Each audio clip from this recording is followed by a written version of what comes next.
जय हिंद दोस्तों। तो इस वीडियो से हम बिहार हिस्ट्री की सीरीज स्टार्ट करेंगे और सबसे पहले हम एंशियंट हिस्ट्री को कवर करेंगे, फिर मिडाइवल को और मॉडर्न हिस्ट्री को। और ये सीरीज़ आपके प्रीलिम्स के साथ साथ मेंस के लिए भी इम्पॉर्टेंट होगी। तो स्टार्ट करते हैं बिहार के एंशियंट हिस्ट्री से।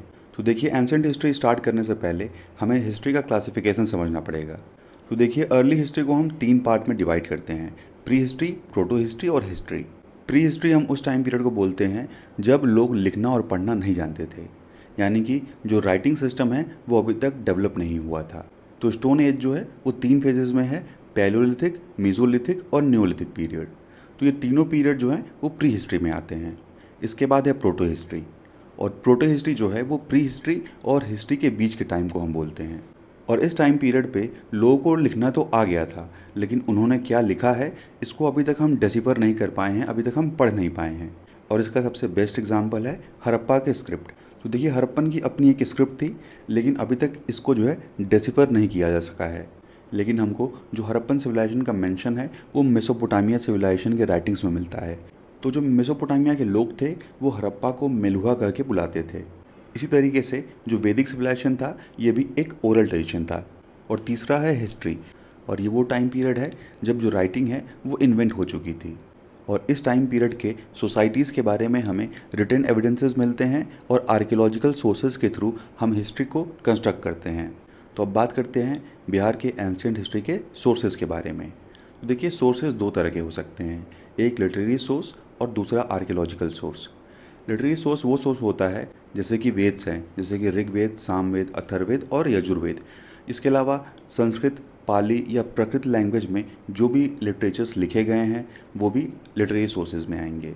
और जो भी फॉरेन ट्रैवलर्स आए इंडिया में उनके द्वारा जो किताबें लिखी गई हैं वो भी लिटरेरी सोर्सेज में आएंगी। वहीं दूसरी तरफ जो आर्कियोलॉजिकल सोर्स है इसमें आएगा एपिग्राफी। एपिग्राफी का मतलब होता है इंस्क्रिप्शंस की स्टडी करना। इसके अलावा कॉइन्स आएंगे, कॉइन्स की स्टडी को हम बोलते हैं न्यूमिस्मैटिक्स। इसके अलावा मॉन्यूमेंट्स और जो भी मटेरियल्स रिमेन्स हमको मिलेंगे वो भी आएंगे आर्कियोलॉजी में।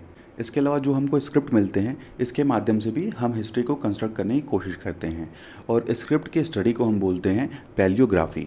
तो इंस्क्रिप्शन की स्टडी को बोलते हैं हम एपिग्राफी, कॉइन्स की स्टडी को न्यूमिस्मैटिक्स बोलते हैं, मॉन्यूमेंट्स और मटेरियल रिमेन की स्टडी को हम बोलते हैं आर्कियोलॉजी।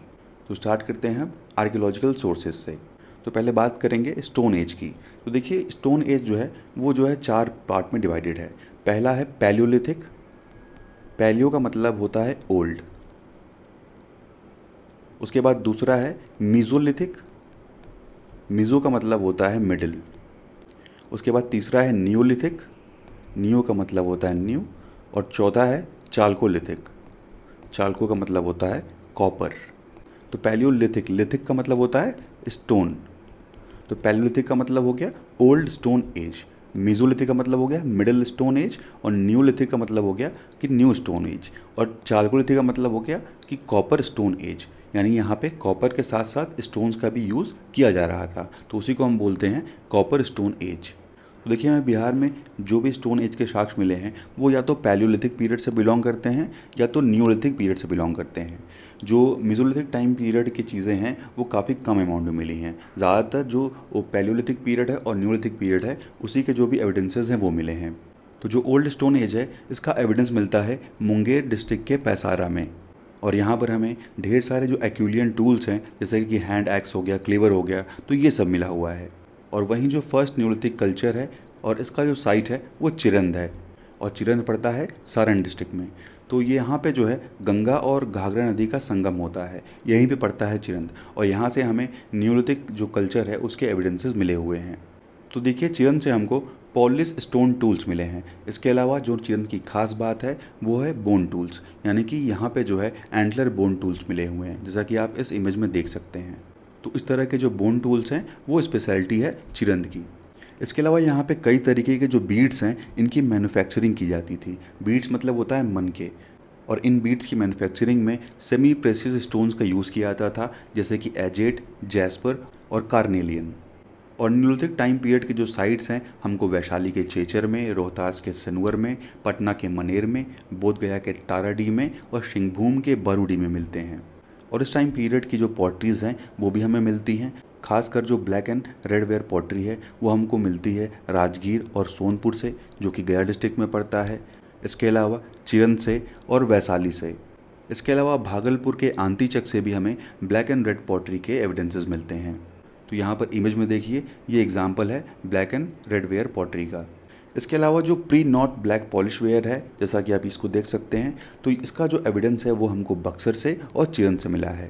अब बात करते हैं चालकुलती कल्चर के बारे में। तो इसको देखिए कॉपर स्टोन कल्चर बोलते हैं। चालकू का मतलब हो गया कॉपर और लिथिक का मतलब हो गया स्टोन। यानी कि यहाँ पे अभी जो कॉपर है उसका यूज़ स्टार्ट हुआ था, लेकिन स्टोन का यूज़ अभी ख़त्म नहीं हुआ था। तो दोनों यूज़ जो है वो साथ साथ चल रहा था। और इसी पीरियड के एंड में जो है आयरन इंट्रोड्यूस होगा। और जब आयरन इंट्रोड्यूस होगा तो उसकी वजह से हमें एग्रीकल्चर में सरप्लस देखने को मिलेगा, यानी एग्रीकल्चर जो होगा वो ज़्यादा होगा। इसके अलावा चालकुलती कल्चर के एविडेंसेस जो हैं वो वैशाली के चेचर से मिलते हैं और गया डिस्ट्रिक्ट के सोनपुर से मिलते हैं। तो देखिए, जहाँ पर न्यूलिथिक कल्चर बिहार में फैला हुआ था वहीं पर चालकुलती कल्चर भी स्प्रेड हुआ है, जैसे कि रोहतास के सेनुअर में और बोधगया के ताराडीह में और पटना के मनेर में। और इन साइड से जो कॉपर के एविडेंस हमको मिले हैं वो काफ़ी लिमिटेड क्वांटिटी में हैं। इसके अलावा देखिए, राजगीर में जो पुराना किला है वहाँ पे एक एक्सकवेशन किया गया था एक घोष के द्वारा, जो कि एक आर्कियोलॉजिस्ट थे। तो इनके द्वारा यहाँ पे जो है खुदाई की गई और इनको यहाँ से नॉर्दर्न ब्लैक पॉलिश वेयर मिला। और ये जो नॉर्दर्न ब्लैक पॉलिश वेयर है ये क्रूड रेड वेयर को रिप्रेजेंट करता है। और जब हम राजगीर से ग्रद्धकुट की तरफ बढ़ेंगे तो यहाँ पे हमको जीविका की विहार देखने को मिलती है। और जीविका एक जो है फिजिशियन थे और इनके द्वारा भगवान बुद्ध को ये विहार जो है वो डोनेट किया गया था। नेक्स्ट हम बात करेंगे northern black polish ware culture के बारे में। तो देखिए, इस कल्चर में हमें आयरन के ढेर सारे जो ऑब्जेक्ट्स हैं वो देखने को मिले हैं, खासकर सोनपुर, चिरन, वैशाली और चंपा से। और वैशाली में हमें एक मड स्तूप मिला है और ये जो मड स्तूप है ये पूरे वर्ल्ड में सबसे पुराना स्तूप है। और जब भगवान बुद्ध को कुशीनगर में महापरिनिर्वाण की प्राप्ति हुई थी तो उसके बाद यहाँ पे जो भगवान बुद्ध की अस्थियाँ हैं वो यहाँ पे रख के जो है इसके ऊपर जो ये स्तूप है मड का वो बनाया गया था। तो देखिए, अभी तक सिर्फ 2 स्तूप ऐसे हैं जिनका एक्सकवेशन किया गया है। एक ये मड स्तूप हो गया और दूसरा जो है पिपरवा का स्तूप है। तो सिर्फ ये 2 स्तूप ऐसे हैं जिनका एक्सकवेशन किया गया है। बाकी किसी स्तूप का जो एक्सकवेशन है वो अभी तक नहीं किया गया है। और यहाँ पे एक्सकवेशन का मतलब ये है कि जो भगवान बुद्ध की अस्थियाँ उसके अंदर रखी हुई हैं तो उसको खोद के निकाला गया है। तो सिर्फ ऐसा जो है केवल 2 स्तूप में ही किया गया है। पहला ये मड स्तूप है और दूसरा जो है पिपरवा का स्तूप है, जो कपिल वस्तु का स्तूप है। देखिए, जो ये कपिल वस्तु का स्तूप है इसकी खासियत ये है कि यहाँ पे जो है अयकपट्टाज मिलते हैं। अयकपट्टाज जो होते हैं ये रेड कलर के जो आप स्टोन्स देख रहे हैं इनको हम अयकपट्टाज बोलते हैं। और इस स्तूप को खास बनाता है कि ये जो है बिना किसी बेस के ही ये स्तूप तैयार किया गया है। नहीं तो पहले बेस बनाया जाता है, उसके ऊपर जो स्तूप है उसको बनाया जाता है, लेकिन यहाँ पर जो ये स्तूप बना हुआ है ये बिना बेस के बना हुआ है। इसके बाद देखिए, चंपा में जो सबसे इम्पॉर्टेंट डिस्कवरी हमें देखने को मिली है वो मिली है आइवरी फीमेल डांसिंग फिगर की। और इसके जो लिम्स हैं वो आर्टिकुलेटेड हैं, यानी कि वो जो है कई जगह से मुड़े हुए हैं। और ऐसा ही एक सेम फिगर जो है वो इटली के पोम्बई में मिला था और ये बिलोंग करता है मौर्यन पीरियड से। तो ये जो आइवरी की फीमेल डांसिंग फिगर है ये मौर्यन पीरियड से बिलोंग करती है। वहीं बिहार के सोनपुर से जो है हमें नॉर्दर्न ब्लैक पॉलिश वेयर के शर्ट्स मिलते हैं। शर्ट्स का मतलब होता है कि छोटे छोटे फ्रेगमेंट, छोटे छोटे टुकड़े। तो जैसे मिट्टी का कोई बर्तन है या घड़ा है, आप उसको पटक दीजिए तो वो छोटे छोटे पीसेज में डिवाइड हो जाएगा, टूट जाएगा। तो उसी को हम बोलते हैं शर्ट्स। और यहाँ पे जो हमें ये एविडेंसेस मिले हैं शर्ट्स के, ये आयरन एज पॉटरी कल्चर से बिलोंग करते हैं। और ये जो टुकड़े हैं ये काफ़ी ग्लॉसी हैं, ब्लैक सरफेस है इनका। और इनकी वजह से हमें हेल्प मिलती है कि हम उस टाइम के अर्बनाइजेशन को, उस टाइम के ट्रेड को और उस टाइम का जो सोशल स्ट्रक्चर था उसको समझ सकें। अब बात करते हैं कि मौर्यन पीरियड के संबंध में हमें क्या क्या एविडेंसेस मिले हैं। तो देखिए, सबसे इम्पोर्टेंट जो एविडेंस है मौर्यन पीरियड का वो है कुम्हरार में। तो कुम्हरार से हमें जो है 80 पिलर का एक हॉल मिला है। इसके अलावा अशोका के टाइम पीरियड्स के भी हमें कई स्कल्पचर्स देखने को मिलते हैं, जिसमें से सबसे जो इम्पॉर्टेंट है वो हैं पॉलिश्ड पिलर्स। और ये पॉलिश पिलर जो हैं वो कुम्हरार, वैशाली, लौरिया अरेराज, लौरिया नंदगढ़ और रामपुरवा से डिस्कवर किए गए हैं। इसके अलावा मॉडर्न टाइम पीरियड की हमको केव्स मिलती हैं, जैसे गया में जो बारबरा हिल्स की केव है ये एक अच्छा एग्जाम्पल है रॉक कट आर्किटेक्चर का। तो यहाँ पे देखिए इमेज में ये जो है बारबरा केव है। इसके अलावा देखिए हमें बिहार में जो है कुषाण पीरियड के भी एविडेंस मिलते हैं। तो देखिए चिरंद में जो है हमें एक मॉन्यूमेंटल बिल्डिंग के रिमेन के एविडेंसेस मिले हैं, और ये जो बिल्डिंग थी वो जो है पकी हुई ईंटों से बनाई गई थी, और ये बिल्डिंग बिलोंग करती है कुषाण पीरियड से। इसके अलावा हमें कुषाण टाइम पीरियड के कॉपर के सिक्के भी मिले हैं, और कुषाण टाइम पीरियड का एक टेराकोटा ह्यूमन हेड भी है जिसको आप इमेज में देख सकते हैं। और ये जो ह्यूमन हेड है, ये देखिए सर पे इसके जो है आप एक पगड़ी देख सकते हैं, यानी कि इसने जो है एक हेड ड्रेस जो है पहना हुआ है। और इस टाइम के जो टेराकोटा के फिगर्स हैं, यानी जो मिट्टी के खिलौने हैं, वो बक्सर और चिरंद वाले एरिया में मिले हैं। इसके अलावा जो धनबाद वाला एरिया है, वहाँ से हमें ये पता चलता है कि उस टाइम के जो लोग थे वो कॉपर की जो माइनिंग है वो करते थे। अब बात करते हैं गुप्ता टाइम पीरियड के एक्सकवेशन की। तो देखिए गुप्ता टाइम पीरियड के हमें सील्स मिलते हैं, कई इंस्क्रिप्शंस मिलते हैं जो कि वैशाली में डिस्कवर किए गए हैं। इसके अलावा रजौना और नालंदा से भी हमें कई जो कार्व्ड स्कल्पचर्स हैं वो मिले हैं जो कि गुप्ता पीरियड से बिलोंग करते हैं। जैसे कि गया डिस्ट्रिक्ट में जो विष्णु भगवान का मंदिर है, वहाँ पे जो है वहाँ के दीवारों पे जो रामायण स्टोरी है, रामायण की जो कहानी है, वो उन दीवारों पे बनाई गई है, जैसा कि आप यहाँ इमेज में देख सकते हैं। और ये मंदिर जो है वो आदित्य सेन ने बनवाया था 7th सेंचुरी एडी में, और आदित्य सेन जो हैं ये लेटर गुप्ता किंग थे। इसके अलावा वैशाली में हमें एक ब्रिक स्ट्रक्चर भी देखने को मिलता है, और इसको जो है नाम दिया गया है राजा विशाल का गढ़, और ये भी बिलोंग करता है गुप्ता टाइम पीरियड से। अब बात करते हैं पोस्ट गुप्ता पीरियड की। तो देखिए पोस्ट गुप्ता पीरियड और जो पाल पीरियड है, इनका जो एविडेंस है वो हमको नालंदा, कुरकीहर और साउथ मुंगेर से मिलता है। और ख़ासकर जो कुरकीहर है वो ब्रॉन्ज़ इमेजेस के लिए फेमस है, और यहाँ से हमें भगवान बुद्ध की और कई देवियों की जो मूर्तियाँ हैं वो मूर्तियाँ जो हैं ब्रॉन्ज़ की मिलती हैं। इसके अलावा भागलपुर में प्रेजेंट है विक्रमशिला महावीरा, और विक्रमशिला की स्थापना की गई थी धर्मपाल के द्वारा, और धर्मपाल जो हैं ये पाल वंश से बिलोंग करते थे, पाला एम्परर थे। अब बात करते हैं इंस्क्रिप्शनल सोर्सेज के बारे में। तो देखिए बिहार के संबंध में जो सबसे पुराना डेसिफर्ड इंस्क्रिप्शन है वो अशोका के टाइम पीरियड से बिलोंग करता है, और ये ब्राह्मी स्क्रिप्ट में लिखा हुआ है और प्राकृत लैंग्वेज का यहाँ पे यूज़ किया गया है। और जो पिलर्स हैं लौरिया अरेराज, लौरिया नंदगढ़ और रामपुरवा में, तो यहाँ के जो पिलर्स हैं इन पिलर्स पे प्राकृत लैंग्वेज में और ब्राह्मी स्क्रिप्ट में जो है लिखा गया है। इसके अलावा सासाराम में कुछ रॉक्स ऐसे मिले हैं, और उन रॉक्स पे भी अशोकन टाइम पीरियड के जो इंस्क्रिप्शंस हैं वो लिखे हुए हैं। इसके बाद देखिए जो गुप्ता टाइम पीरियड है, गुप्ता टाइम पीरियड्स के भी हमको कुछ इंस्क्रिप्शंस मिलते हैं, और एक इंस्क्रिप्शन जो है वो मिला है हमें स्कंदगुप्त पीरियड का, लेकिन वो उतना क्लियर नहीं है, उतना साफ नहीं है। इसके अलावा 2 कॉपर प्लेट के इंस्क्रिप्शंस मिले हैं, एक गया से और दूसरा नालंदा से, और इसमें बताया गया है कि समुद्रगुप्त जो है वो ब्राह्मण को जो है कुछ गांव दान में दे रहे हैं। तो देखिए जो पोस्ट गुप्ता पीरियड के इंस्क्रिप्शंस हैं और जो पाल पीरियड के इंस्क्रिप्शंस हैं, ये 3 तरह के प्रेजेंट हैं बिहार में। तो पहला है कि जो सील्स प्रेजेंट हैं, इन सील्स पे जो है कुछ रिकॉर्ड किया गया है, कुछ लिखा गया है, और ये सील्स हमें काफ़ी ज़्यादा मात्रा में मिलते हैं वैशाली और नालंदा में। और इन सील्स की वजह से हम उस टाइम के पॉलिटिकल और एडमिनिस्ट्रेटिव हिस्ट्री के बारे में कंस्ट्रक्ट कर पाते हैं। इसके बाद दूसरा है स्टोन के इंस्क्रिप्शंस। तो हमें स्टोन के इंस्क्रिप्शन भी मिले हैं, जैसे कि बारबरा स्टोन इंस्क्रिप्शन, और ये भी हमारी हेल्प करता है उस टाइम की हिस्ट्री को कंस्ट्रक्ट करने में। इसके अलावा हमको कॉपर के प्लेट्स के इंस्क्रिप्शंस मिले हैं जिसमें लैंड चार्टर्स दिया हुआ है, यानी कि जब कोई राजा किसी को ज़मीन दान करता था तो वो उस कॉपर प्लेट पे लिखवा देता था कि मैंने जो है इन ब्राह्मण को जो है ये ज़मीन दान में दी। तो देखिए कुछ इंपॉर्टेंट जो कॉपर प्लेट इंस्क्रिप्शंस हैं वो हमको मिले हुए हैं, जैसे नालंदा से मिला है, ये धर्मपाल पीरियड से बिलोंग करता है, नालंदा कॉपर प्लेट इंस्क्रिप्शन। उसके बाद दूसरा है देवपाल के टाइम पीरियड का है, और ये इसको बोलते हैं मुंगेर कॉपर प्लेट इंस्क्रिप्शन। उसके बाद तीसरा है भागलपुर का कॉपर प्लेट इंस्क्रिप्शन, और ये नारायण पाल से बिलोंग करता है।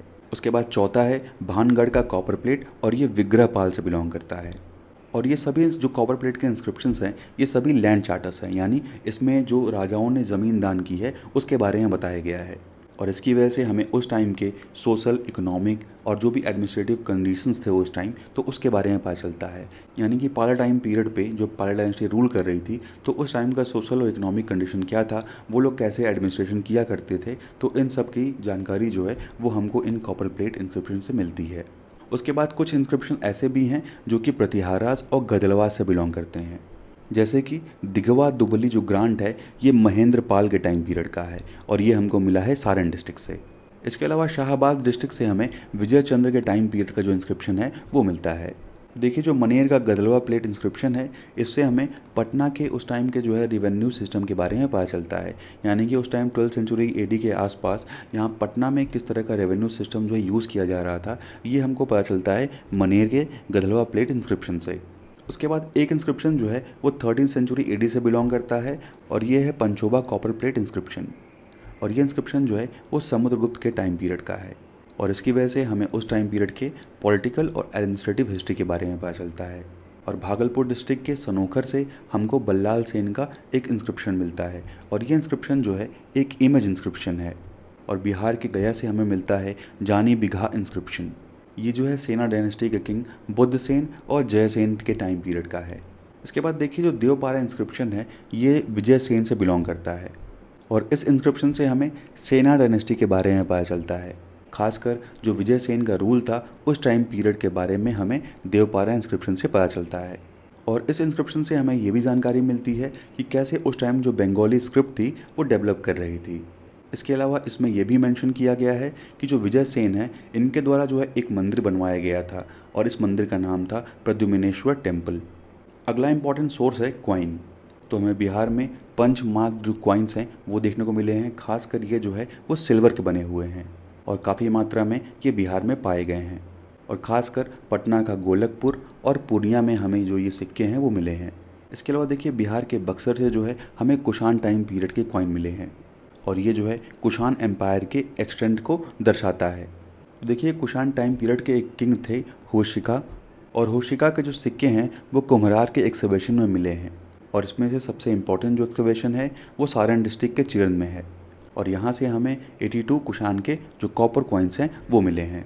उसी तरीके से गुप्ता के कॉइन्स जो हैं गुप्ता टाइम पीरियड के वो हमको हाजीपुर से मिले हैं और इससे हमें गुप्ता एम्पायर के एक्सटेंट के बारे में पता चलता है। अब बात करते हैं लिटरेरी सोर्सेज की। तो देखिए बिहार का जो सबसे पुराना रेफरेंस है वो हमको अथर्ववेद में मिलता है। इसके अलावा पंचविश ब्राह्मण में मिलता है। इन दोनों किताबों में बिहार के लोगों को वृत्यस कहा गया है, यानी कि मगध वाले एरिया में जो लोग रहा करते थे उनको अथर्ववेद और पंचविश ब्राह्मण में वृत्यस कहा गया है। वहीं ऋग्वेदा जो है किकतस की बात करता है, यानी मगध के लोगों को ऋग्वेद में किकत कहा गया है। और बिहार में जो आर्यन एक्सपेंशन की जो इन्फॉर्मेशन है वो हमको सतपथ ब्राह्मण से मिलती है। इसके अलावा पुराणों से जानकारी मिलती है और जो एपिक्स हैं हमारे रामायण और महाभारत इनसे भी जानकारी मिलती है और इन टेक्स्ट से हमें मगध और विदेह की हिस्ट्री के बारे में पता चलता है। इसके अलावा मार्कंड पुराण से हमें पता चलता है कि विदेह और जो वैशाली है उसमें कौन कौन से जो किंग है उनका रूल चल रहा था। इसके अलावा जो बुद्धिस्ट सोर्सेज हैं इससे हमें 6th सेंचुरी BC से लेके मौर्यन टाइम पीरियड तक की जो हिस्ट्री है बिहार की उसके बारे में पता चलता है। खासकर जो बुद्धिस्ट का कैनन अंगुत्तर निकाय है, अंगुत्तर निकाय में 16 महाजनपद का उल्लेख किया गया है और इसमें से जो 3 महाजनपद थे वो बिहार में थे। इसके अलावा दीघ निकाय है जिसको बुक ऑफ डायलॉग्स भी बोलते हैं और इस किताब में भगवान बुद्ध की जो स्पीच हैं वो काफ़ी बड़ी बड़ी दी गई हैं, इसीलिए इसको दीघ निकाय बोलते हैं। इसके अलावा दूसरा विनय पिटक है जिसको बुक ऑफ डिसिप्लिन बोलते हैं और इन किताबों से दीघ निकाय और विनय पिटक से हमें मगध और वैशाली के हिस्ट्री के बारे में पता चलता है। इसके अलावा हमें दीपवंश और महावंश जो कि 5th सेंचुरी AD के आसपास कंपाइल की गई थी श्रीलंका में। तो देखिए श्रीलंका का पुराना नाम था सेलोन और यहाँ पे दीपवंश और महावंश का कंपाइलेशन किया गया था। तो इन किताबों से हमें मगध डायनेस्टी के किंग्स के बारे में पता चलता है। इसके बाद है जैन का कैनन है, भगवती सूत्र बोलते हैं इसको और भगवती सूत्र जो है वो हमको वैशालीस के लिस्वी के बारे में इंफॉर्मेशन देता है। इसके अलावा कौटिल्य का अर्थशास्त्र, विशाख दत्त का मुद्रा राक्षस, पतंजलि का महाभाष्य और कलहन का राजतरंगिनी, ये सभी किताबें जो हैं वो मौर्यन हिस्ट्री के बारे में बताती हैं। इसके अलावा अशोक वंदना और दिव्य वंदना जो कि एक बुद्धिस्ट टेक्स्ट हैं और इनसे हमें अशोका के पर्सनल लाइफ के बारे में पता चलता है। देखिए जो कलहन की किताब है राजतरंगिनी, कलहन जो है इंडिया के पहले हिस्टोरियन कंसिडर किए जाते हैं, यानी इनको इंडिया का पहला हिस्टोरियन कहा जाता है। और राजतरंगिनी से हमें पता चलता है कि अशोक का जो है एक बेटा था और वो उस टाइम कश्मीर में रूल कर रहा था। और देखिए जो गुप्ता पीरियड है, गुप्ता पीरियड की हिस्ट्री हमको पता चलती है आर्यभट्ट के आर्यभट्टिया से और कालिदास के मालविका अग्निमित्रम से। तो कालिदास का मालविका अग्निमित्रम और आर्यभट्ट की आर्यभट्टिया जो है वो गुप्ता पीरियड के लिए इम्पोर्टेंट सोर्स है। इसके अलावा बुद्धिस्ट टेक्स्ट है आर्य मंजूश्री मूलकल्प और इससे हमें गुप्ता के अंडर में जो बिहार में पॉलिटिकल हिस्ट्री थी उस टाइम उसके बारे में जानकारी मिलती है। इसके अलावा देखिए कई जो फॉरेन ट्रैवलर्स हैं, जो विदेशी यात्री हैं, वो इंडिया आए। जब वो इंडिया आए तो उन्होंने बिहार में भी विज़िट किया, जैसे कि फाहियान और ह्यूमसांग। और इनकी किताब से हमें उस टाइम के सोशल और रिलीजियस हिस्ट्री के बारे में पता चलता है, यानी कि गुप्ता टाइम पीरियड पे और पोस्ट गुप्ता टाइम पीरियड पे क्या सोशल और रिलीजियस हिस्ट्री है बिहार की, उसके बारे में ये जानकारी देते हैं फाहियान और ह्यूमसांग। देखिए फाहियान जो है वो चंद्रगुप्त सेकंड के टाइम पीरियड पे इंडिया आया था, और ह्यूमसांग जो है वो हर्षवर्धन के टाइम पीरियड पे आया था। और इन दोनों के द्वारा नालंदा महावीरा में जो है बुद्धिस्ट फिलॉसफी पे जो पढ़ाई है वो की गई थी। इसके अलावा इत्सिंग भी एक फॉरेन ट्रैवलर है जो कि इंडिया आया था, और इसके द्वारा नालंदा महावीरा के फंक्शनिंग के बारे में बताया गया है। इसके अलावा एक तिब्बत के मॉन्क हैं धर्मस्वामिन, और धर्मस्वामिन ने बिहार में विजिट किया था 1232 से 34 एडी के आसपास। और इनके द्वारा बताया गया है किस तरीके से जो मुस्लिम इन्वेडर्स थे, इनके द्वारा नालंदा को डिस्ट्रॉय किया गया था। इसके अलावा कुछ टेक्स्ट और हैं, जैसे कि रामचरित ऑफ संध्याकारा नंदी। ये जो है बिहार के बाहर इसको कंपोज किया गया था, लेकिन इससे भी बिहार की हिस्ट्री के बारे में पता चलता है। इस किताब से हमको पता चलता है कि जो पाला रूलर थे रामपाल, इनके टाइम पे एक रिवोल्ट हुआ था, और ये रिवोल्ट जो है वो कैवव्रतस के द्वारा किया गया था। तो इस विद्रोह को दबाने के लिए रामपाल के द्वारा क्या क्या स्टेप्स लिए गए, क्या क्या मेजर्स लिए गए, तो यही इस किताब में बताया गया है। तो देखिए जो बिहार के लिटरेरी और आर्कियोलॉजिकल सोर्सेज हैं, ये हमको प्री अशोकन टाइम पीरियड की जो इन्फॉर्मेशन है वो देते हैं। तो देखिए जो ये इंक्रिप्शन लिखने वाला जो सिस्टम था, इसको इम्पोर्टेंस मिली अशोका के टाइम पीरियड से, और ये 12th सेंचुरी तक जो है इम्पॉर्टेंट रहा। इसके अलावा जो सिक्के हैं, सिक्के भी हमको कुछ कुछ जानकारियाँ देते हैं, खासकर उस टाइम के पॉलिटिकल हिस्ट्री के बारे में। जैसे कि आप सोचेंगे कि आप सिक्के से कैसे जानकारी मिल सकती है, तो अगर मान लीजिए कोई किंगडम है वो कॉपर के कॉइन को यूज़ कर रहा है, ठीक है, और कोई किंगडम है वो जो है गोल्ड के कॉइन को यूज़ कर रहा है। तो अगर कोई किंगडम कॉपर के कॉइन यूज़ कर रहा है और दूसरा गोल्ड के कॉइन यूज़ कर रहा है, तो हम इसे ये समझ सकते हैं कि जो गोल्ड का कॉइन यूज़ कर रहा है वो काफ़ी प्रॉस्परस होगा। और उसमें भी ये देखते हैं कि जो गोल्ड का कॉइन यूज़ किया जा रहा है उसकी प्योरिटी कितनी है। अगर गोल्ड जो है काफ़ी ज़्यादा प्योर है, तो इसका मतलब वो किंगडम बहुत ज़्यादा प्रॉस्परस रहा होगा। तो इस तरीके से जो सिक्के हैं वो भी हमको हिस्ट्री को कंस्ट्रक्ट करने में काफ़ी मदद करते हैं। देखिए नेक्स्ट वीडियो में हम लोग बात करेंगे बिहार के प्री हिस्ट्री के बारे में। नोट्स का जो PDF है आपको टेलीग्राम चैनल पे मिल जाएगा। तो इस वीडियो में इतना ही। Thank you and thanks for watching.